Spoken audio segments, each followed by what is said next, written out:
The scientists today, in trying to understand how the universe works, are describing it mathematically. In their equations, they use so-called fundamental constants. These constants are at the basis of their theories.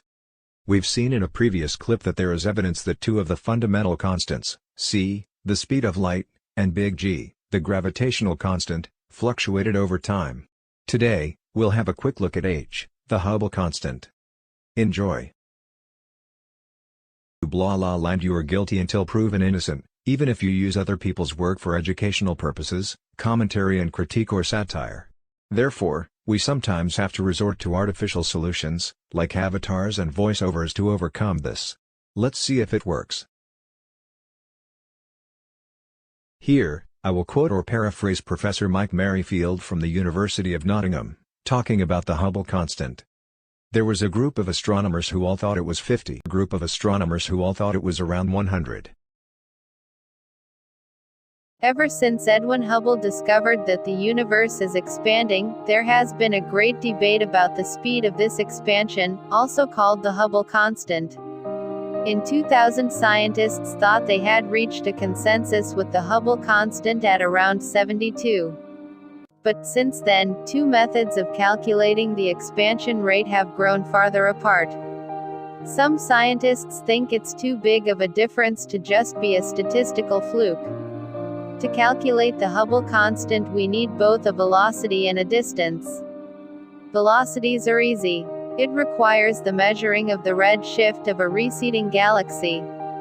But distances are harder. We need standard candles, objects that shine with an intrinsic brightness.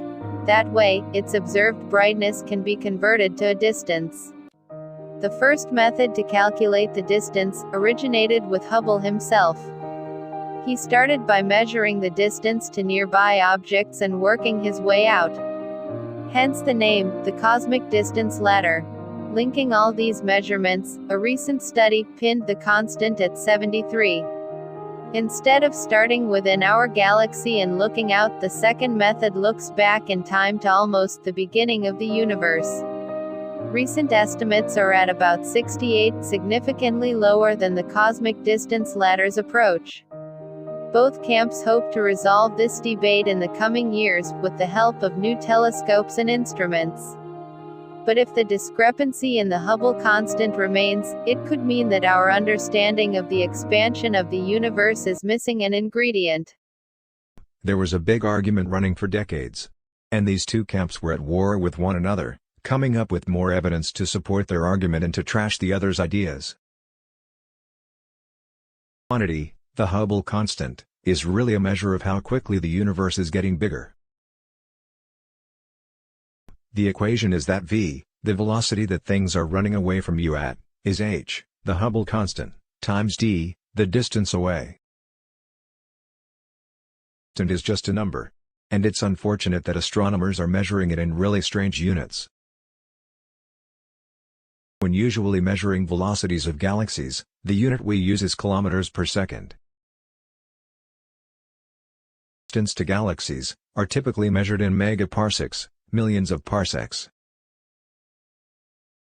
Hubble constant has those weird units of kilometers per second per megaparsecs, and in those strange units sits a number that comes out at somewhere around 70. Constant is not really a constant. It's a bit of a misnomer to call it a constant. Actually, it's changing with time. Simply, it's a measure of how fast the universe is expanding. There are various forces acting upon that expansion, and the pull of gravity is trying to slow down that expansion. More recently, we've discovered that mysterious thing called dark energy, which is actually making that expansion speed up with time. That this constant has actually varied over the lifetime of the universe. In order to understand exactly where we are, usually, instead of just calling it h, we call it h null. Say, that's the particular value of the Hubble constant as it is today.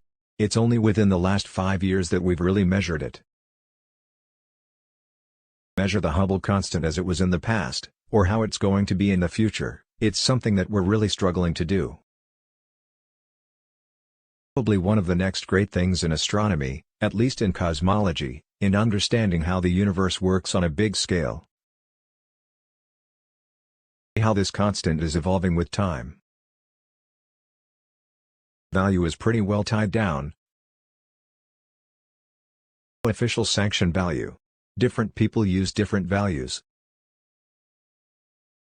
It's important that when you use it, that when you write a scientific paper, you say what value of the Hubble constant you actually used, so when people disagree with you, they can always go back and redo the calculations.